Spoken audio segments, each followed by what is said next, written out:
โดยสบายดีพ่อแม่พี่น้องและFC ทุกๆคนเนาะ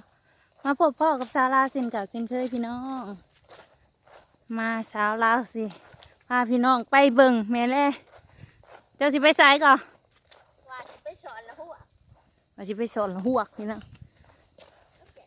หอมมุกขวกเอาไปฝากป้าพุ่นน่ะสิพาพี่น้องไปหาละหวกพี่น้องละหวกกับลูกออสอันเดียวกันเด้อพี่น้องเด้อทางผังเมืองบ้านเพิ่นสิว่าลูกออสแต่สาวลาวสิห้องหวกหนาคือหวกแผลใช่ไหม หนาคือหวกเลยนะโอ้ยคันว่าหวกนี่เบิดแล้วพี่น้องเลยคันว่าสำหวกเลยสิไปพาไปเบิ่งหน้าตาหวกมันเป็นอย่างไรพี่น้องสาวลาวสิพาพี่น้องไปเบิ่งไปชมไปแย่งมันเบิ่งว่าโตหวกสิเป็นเนี่ยไรหวกแย่งเจ้าสิไปเอานะหัวกบพี่น้องไงไม่ได้ว่าสิไปเอาหัวกบ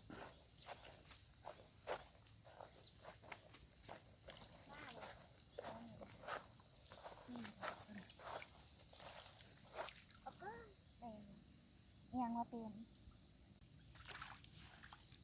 เราสอนห่วงพี่น้องนี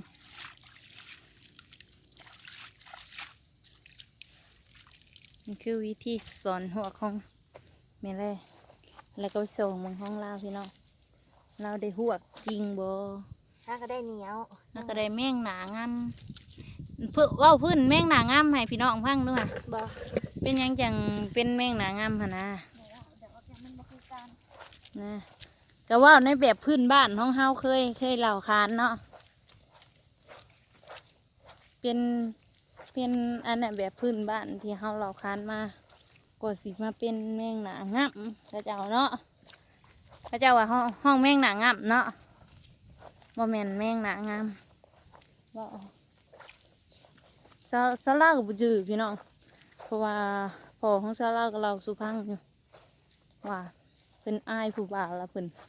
โดดลงน้ำแล้วเพิ่นเอามือง้อมหนาลง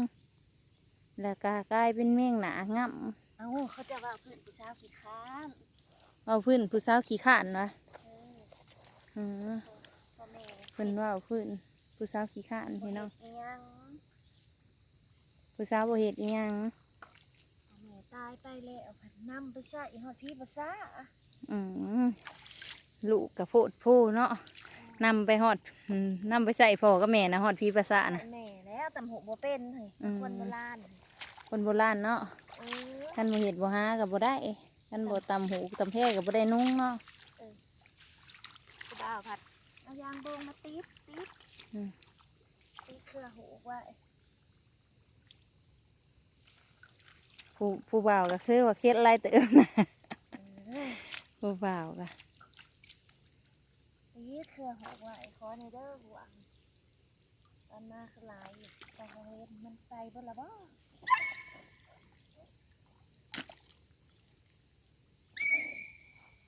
อ้าวใบมอนจะครบถ่ายเด้อ ไฟมาพี่ลูกมาพี่มา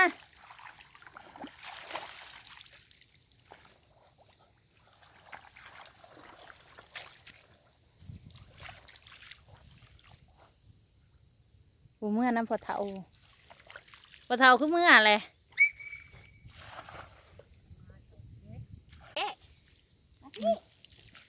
ไปพี่น้องไปเบิ่งหน้าหวกเป็นอย่างไรพี่น้อง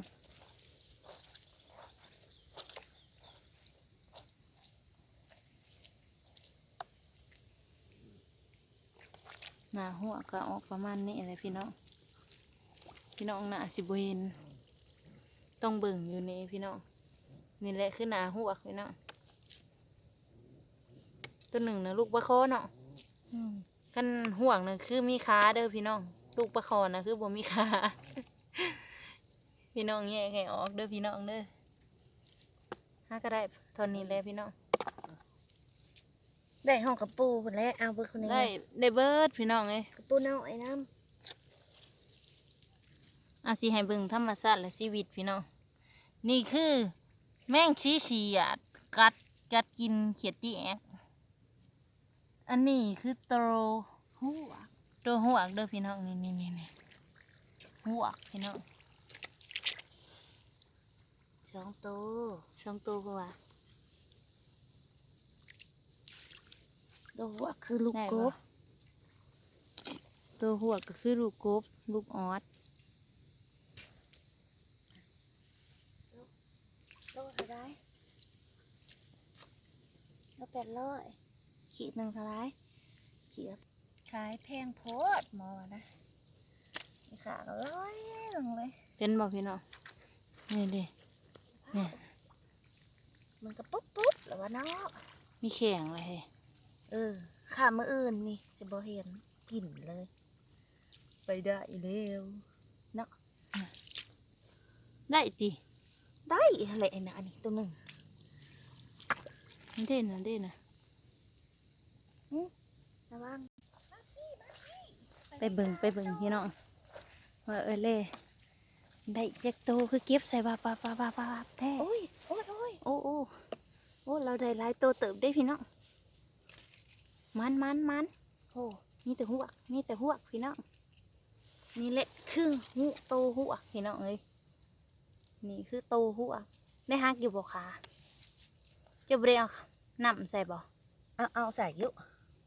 น่าสิเอาใส่ได้ ยังบอกกระโดดบ่เฮ้ย แม่น เบิ่งเองก็เอาใส่นะ นี่ประมาณนี้พี่น้องนี่คือโตหัวพี่น้อง นี่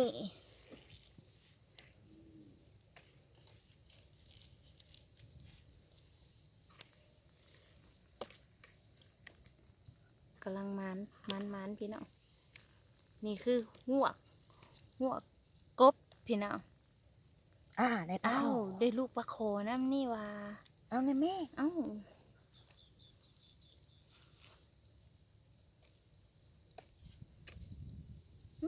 ได้ขี้อันนั้นบ่นะ แม่น ปิ้วโหลคือว่า ได้ขี้เหนียวน้ำพี่น้องเลย ได้ช่อง ได้ลูกปลาโค2 โตโอ้ เข้าตอนไหนวะ โมโหสนใจเจ้าคิดว่าลูกห่วงมั้ง หยานเป็นแนวละแบบยังได้คิดว่าหัวเลยได้ อืม มาแล้ว มาแล้วพี่น้องเดี๋ยวสอนใหม่พี่น้องเลยแล้วว่ามันหยังไปเบิ่งพี่น้องไปเบิ่งได้หยังเอ้าได้ปลาดุกน้อยนี่นะปลาดุกน้อยพี่น้อง นายยังเนาะ ไปยังคือหลายแท้ออกเมฟ้าย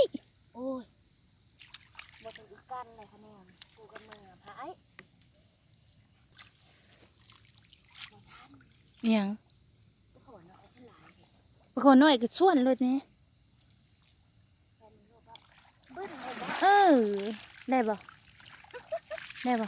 สูตรนี่สูตรบ่ เอาได้ เด็ดปลวดเอามา เดี๋ยวน้องเอ้ยไปปลารสน้อย เอ้าบ่ทันบ่โตอ่ะ มาท่าน บ่ทันบ่โตเนาะ มันไหวเนาะ นี่ มันก็เล่พบตายลอง ได้ปะ โอ้ โอ้ยบ่ได้บ่โตอ่ะ ไหวอย่างนี้เนาะ ตั้งไว้อีหลีก็เลยสอนหัวพี่น้องแต่รู้สึกว่าปลาหยุ่มยังมีแยงมาสอนเนี่ยเนาะเสียดายค่ะบ่มีแยงเนาะคันได้แยงมาสอนนี่โอ้คักไปจ้ะ แม่ เอ้า ไปได้ยังอีกแล้ว มัน อ้าว เอา ข่อยบ่สามารถ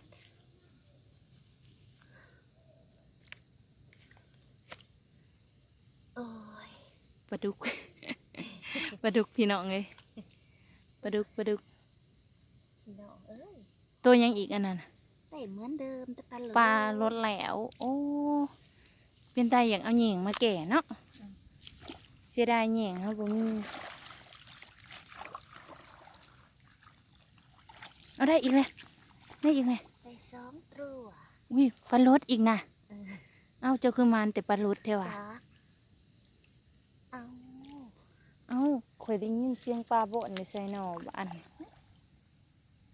นั่นเอง ได้ยินปลาบ่อนในใส่พี่น้องเลย ได้ยินข่าวว่า ปลา สิ เนี่ย บามาว่าคือหูพญานาคได้ มันเรามาค่ะ อืม เป็นอะไร หูพญานาค งูพญานาคขึ้น บ่ได้หนึ่งหากับมีได้มีแต่แก้กับปูอีก เออ แต่แก้ดังมันดัน งูพญานาคนะ อือ ว่าเป็นตาอยากไปเบิ่งเนาะ แต่แต่สะเคาะยังบอกกล้าถ่ายขีดแล้วก็ยังบอกกล้าถ่าย เอาได้อีกแล้ว บตาชิว พันปลาชิว ไอชิวขยายให้เนาะ จากเด็เดือเล่สิสอนอีกพี่น้องเลยน่าทั้งปลาหยาได้เลย ชอบเหมือนกัน ต้องพี่น้องโอ้คันทานได้แยงมาแก่นี่ส่งสีขากเนาะเออได้หยังอีก โอ้ขันเลยแววแวว ในปลาซิวอีกแล้วพี่นะพูดนะปลาน่ะบ่อนแห้งอีเลย ได้นะ ผู้ทางนั้นบ่อนป่วยโลดป่วยจนได้ยินได้ป่วยน่ะ เดี๋ยวไปน้ำไป เนี่ยให้หน้ากับแบบนี้พี่น้องน้ำแกงขึ้นมาล้วนแม่นบ่ล้วนแนวใด มันไหลผุดดิ แล้วมันบืนขึ้นมาเนาะมันปีนขึ้นมาพี่น้องเลยเอาแล้วปลาบืน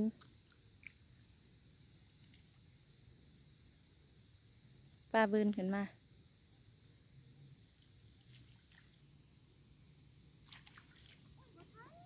ปลายังฮะพี่น้องเลยลูกปลาโคอยู่ในเนี่ยเห็นลูกปลาโคเดี๋ยวให้อะไรมาสอนมึงนี่อยู่ในนี่แหละ ได้ไปเทียมเนาะ เดี๋ยวปลาเค็งหน่อย พอได้ไปขอเนาะ ถึงได้ปลาเค็งปลาโคหน่อยพี่น้องเลยมาสอนห่วงอังได้ปลาเค็งปลาโคหน่อยนำได้พี่น้องที่จริงกันน้ำในหน้าพ่อซ้ำนี่แหละพี่น้องเลยเพราะว่าปลามันบืนขึ้นมาตอนน้ำออกแกงน่ะก็เลยได้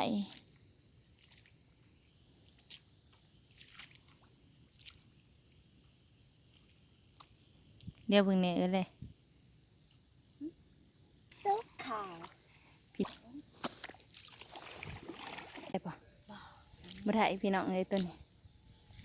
รุ่นอีกยังมีแยงแก่เลยพี่น้องนักสาวเราบ่มีแยงได้ติ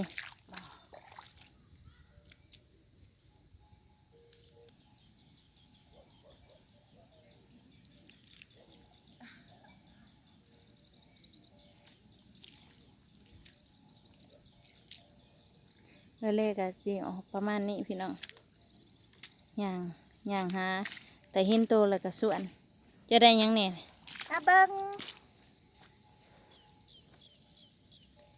เฮ้ยตะขอตรงนี้เอาใส่กระตาเอาใส่กระองกระเด้ออย่าง ตัว ไป ตัวซีใหญ่เนี่ยวะ ตัวน้อย นี่เบิ่งพี่น้องกูกับมันอยู่เรามันอยู่พี่น้อง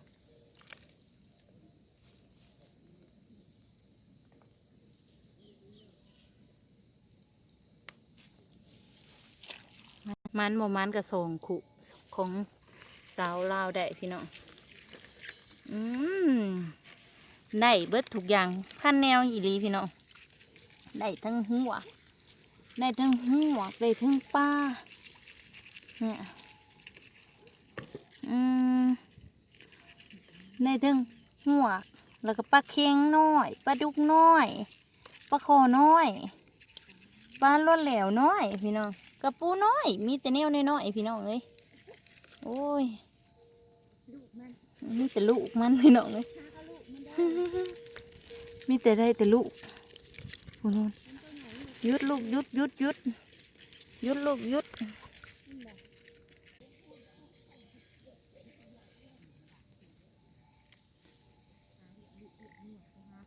อันแรกก็รอสอนประมาณนี้เลยพี่น้อง มันหนามลายหนอมแล้วก็เห็น น้ำลายแบบว่าสอนห่วงนั้นก็เห็นตกลอกเต็กเล็กฮะนะ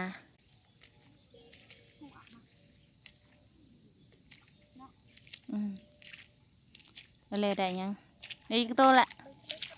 มาเบิ่งมาเบิ่งมาเบิ่ง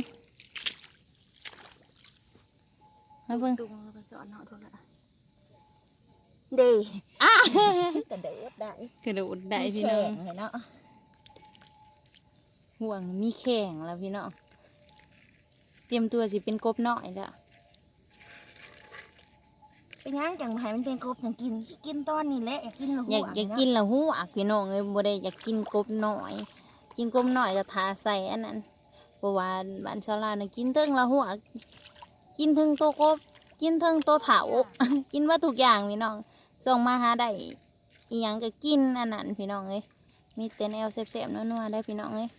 ห้องอาหารบ้านเฮานี่คือโตหัวกแล้วกันโตหัวกปลาน้อยๆกระปูน้อยๆพี่น้องเอ้ย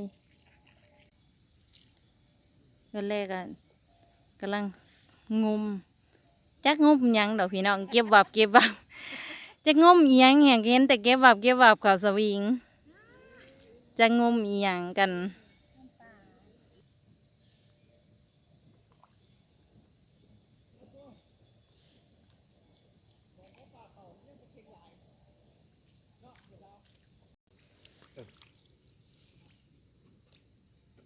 ได้ยุเชื่อสอนละห่วงใช่ปะ มาสอนละหัวอยากกินละหัว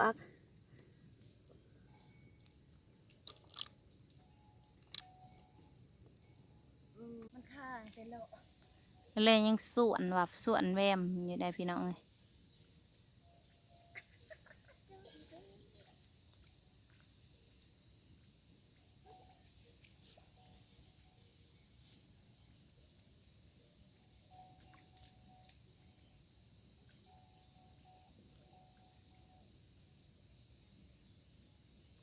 จักเก็บอีหยังดอกพี่น้องงอมแงบทิมเขาสวิงเราอยู่ ตาเนาะ ในป่า หนึ่งตัวแต่เห็นหัวหัดตานี่ก็คุ้มแค่เนาะเด็กร้ายเลี้ยวค่ะ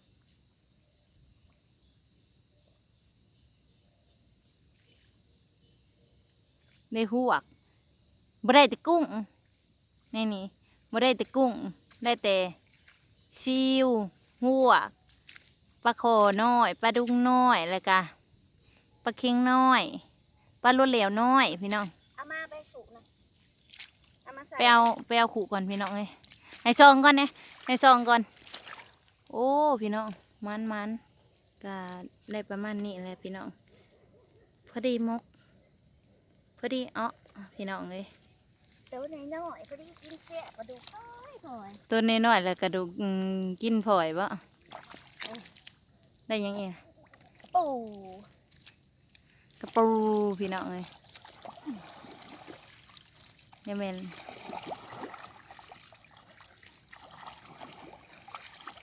หอยเชอ เอ้าในปลาดุกหน่อยเชยพี่น้องเลยมันได้แรกกับมันพี่น้องได้กระปูน้อย จะมาอู้ในการนะพี่น้อง ไปอุไปมกพี่น้องเลยอย่าว่าซาลาใจหลายเด้อพี่น้องนี่คือการดำรงชีพที่ถูกต้องแม่นแล้วพี่น้องการดำรงชีพที่แบบว่าเฮาก็เป็นพิธีชีวิตเนาะไผก็ว่าบ่ได้พี่น้องเป็นพิธีชีวิตชาวลาวเกิดมากะหาอยู่หากินด้วยสิ่งนี้พี่น้องอย่าพึ่งดราม่าเด้อพี่น้องอย่าพึ่งห้องไห้อะไร แม่ เอ้าติ้วเอาเจ้าคือบอกว่าถิ่มใส่ขู่พี่น้องเลยสาระก็สิได้อำลาพระจากพี่น้องไปเพียงเท่านี้แหละเนาะฝากกดไลค์กดแชร์กดซับตะไคร้ให้แน่เด้อพี่น้องเป็นกำลังใจให้สาวก็15พี่น้องสอนมกหวกเที่ยงเท่านี้แหละพี่น้องขอขอบใจที่ติดตามหับส้มใครอยากกินน้ำสาลาก็มากินน้ำได้เด้อพี่น้องสาลาสิเห็ดชูกินสิมกหรือสิกินดีพี่น้องฝากกดไลค์กดแชร์กดซับตะไคร้ให้นำบ๊ายบายพอกันคลิปหนาขอขอบใจเด้อ